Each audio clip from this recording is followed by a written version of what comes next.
बाढ़ ने ऐसे कर दिया कि किसान परेशान है, कहाँ जाए क्या करे। इस साल की फसल तो तबाह होगी और अगले साल की बुएगी नहीं। खेतों में रेत चढ़ गया है, मलबा चढ़ गया है, नलवी नदी नहर टूटी है, मारकंडा से टूटा गया है। बहुत से गांवों के लोग हरियाणा के अंदर कम से कम 22 जिलों में से 20 जिलों में कहीं ना कहीं लोग बाढ़ से प्रभावित हुए हैं। नहरें टूट गई हैं, नदियां टूट गई है। ना सरकार उनको पुख्ता इंतजाम कर पाई, ना ही पानी का निकासी का सरकार ने कोई इंतजाम किया, और ना ही पंजाब की तर्ज पे 20,000 रुपये प्रति एकड़ मुआवजा दिया। हरियाणा के लोग परेशान हैं, क्या करें और कहाँ जाएं। ऐसी स्थिति बन चुकी है कि एक तरफ बाढ़ से तबाही है, दूसरी तरफ हरियाणा में क्राइम बढ़ता जा रहा है। अमित शाह जी क्राइम कानून को लेके हरियाणा पहुंच रहे हैं, कुरुक्षेत्र पहुंच रहे हैं, परंतु हरियाणा में कौन सा बदमाश गिरोह सक्रिय नहीं है। जो टॉप से टॉप के गिरोह हैं वो आए दिन फिरौती मांगते हैं, गोली चलाते हैं, लोगों के जीवन दुर्भर हो गया है। बहुत बार व्यापारी यहां से विस्थापित होने की सोचता है। अब बाढ़ का पानी जब उतरने लगा है तो किसान के खेत के अंदर कहीं रेता आ गया, कहीं मलबा आ गया। पंजाब सरकार ने तो कह दिया जिसका खेत उसका रेत, परंतु हरियाणा सरकार इसमें चुप है। हरियाणा सरकार ना मुआवजा दे रही किसान को, उचित मुआवजा नहीं घोषित किया अभी तक, ना ही उसकी प्रॉपर गिरदावरी करा रही कि कितना कितना नुकसान हुआ है, कहाँ हुआ है उसको असेसमेंट के लिए, और ना ही उसको रेत उठाने की परमिशन दे रही। मैं सैनी सरकार से मांग करता हूं तुरंत किसानों को राहत दे, कम से कम 25,000 रुपये एकड़ का मुआवजा यहाँ पे दे। हरियाणा के अंदर अमित शाह जी आ रहे हैं, उनसे मैं कहना चाहता हूं यहाँ के बदमाशों पे लगाम लगाएं। हरियाणा में प्रतिदिन मर्डर, गोली मारना, चैन स्नैचिंग, बलात्कार जैसी घटनाएं खुलेआम हो रही हैं, परंतु हरियाणा सरकार की कान से जू नहीं रेंगती। हरियाणा सरकार और हरियाणा के मुख्यमंत्री व्यापार में मस्त हैं, जनता की तरफ ध्यान नहीं है। आज हरियाणा के अंदर सारी सड़कें टूट चुकी हैं और ये खुद सरकार भी जानती है। मैं कुरुक्षेत्र की बात करूं कि केंद्रीय गृह मंत्री के आने के उपलक्ष्य में पैच वर्क तो जरूर किया जा रहा है, परंतु जो सड़कों के हालात है,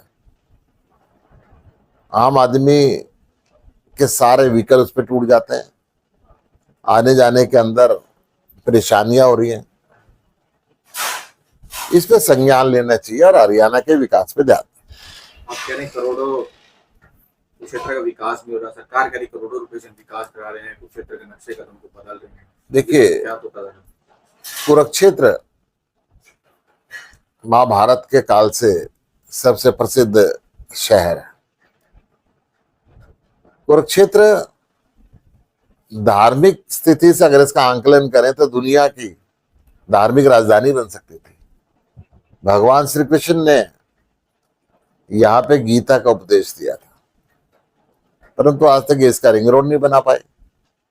आज तक कुरुक्षेत्र के अंदर बाढ़ ना आए, गलियों के अंदर शहर के बीच में 5-5 फुट पानी यहाँ पे भर जाता है, लोगों का रहना दुर्भर है।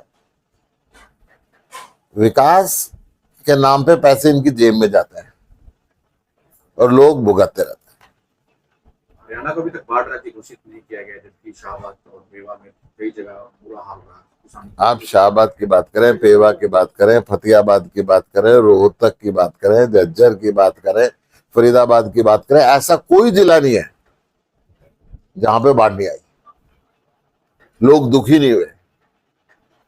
परंतु हरियाणा सरकार लोगों से कोई लेना देना नहीं करे। पिछले एक सीरीज में हमने दिखाया था कि इनके स्कूलों की हालत क्या थी। अभी आम आदमी पार्टी इनके हॉस्पिटलों की हालत दिखाएगी। क्यों दिखाना पड़ रहा है हमें कि बाढ़ के बाद अब बीमारियां फैलने का सिस्टम शुरू हो गया, परंतु इनकी तरफ से हॉस्पिटलों को इंतजाम नहीं किया गया। ये जो स्थिति है बद से बदतर होती जा रही है। हरियाणा में धान की और बाजरे की सरकारी खरीदी शुरू हो गई, किसान सड़कों पर उतर रहे हैं, कल भी प्रदर्शन था कुरुक्षेत्र। मंडियों में फसल आने से पहले तबाह हो गई है और जो आ रही है उसको सरकार खरीद नहीं रही। जाती जाती बरसात फसल का नुकसान करती जा रही है और हरियाणा की सारी मंडियों में यही हालत है। आज मैं शाबाद गया था, मंडी के अंदर फसल भरी हुई है परंतु सरकार की खरीद जा रही है। पंजाब 15 सितंबर से खरीदारी कर रहा है धान की और हरियाणा सरकार कर नहीं रही, वो कह रही है हम 1 अक्टूबर से करेंगे, जबकि किसानों में लगातार मंडियों में धान पूरी हवा खा चुकी है। पंजाब सरकार किसान फ्रेंडली है। अब बाढ़ आई तो आपने देखा होगा कि पूरी की पूरी सरकार, सारे के सारे मंत्री मुख्यमंत्री बाढ़ राहत कार्य के अंदर लगे रहे। 20,000 प्रति एकड़ फसल का मुआवजा घोषित किया। केंद्र सरकार से मांग की, केंद्र सरकार ने पैसे नहीं दिए उनके हिस्से के, परंतु हरियाणा सरकार ने ना तो केंद्र सरकार से मांग की, ना ही खुद बाढ़ राहत कार्य के अंदर जुटे, ना ही किसानों को उचित मुआवजा दिया, ना ही मंडी में खरीद का इंतजाम कर रही। और ये इस साल नहीं है, खट्टर साहब के समय से जमाना चल रहा है। जब भी फसल आती थी किसान परेशान होता था, हर साल परेशान होता था और अब भी वही है, लगातार परेशानी है। क्यों समय पर खरीदारी नहीं करते हैं? क्योंकि इनको किसानों से दुश्मनी है, क्योंकि किसानों ने एमएसपी की मांग कर दी थी, क्योंकि किसानों ने आंदोलन कर दिया था और उस आंदोलन के अंदर देश के प्रधानमंत्री को झुकना पड़ा था, अपने 3 काले कानून वापस लेने पड़े थे और वो सारा काम हरियाणा के अंदर हुआ था। किसान तो पूरे देश के थे, परंतु केंद्र सरकार को और हरियाणा सरकार को किसानों से नफरत। सीएम साहब का गृह क्षेत्र है, अगर लाडवा की बात करिए, लाडवा में 8 व्यापारी वर्ग हैं, उनको सुरक्षा प्रदान करी गई है, कहीं नहीं लगता है व्यापारियों में डर का माहौल बना। देखिए, आप लाडवा की बात करें, आप जींद की बात करें, आप झज्जर की बात करें, आप रोहतक की बात करें, जहां की भी बात करें, खुलेआम फिरौती मांगी जा रही है। हरियाणा के अंदर सारे के सारे बड़े से बड़े गैंगस्टर यहाँ पर मौजूद हैं।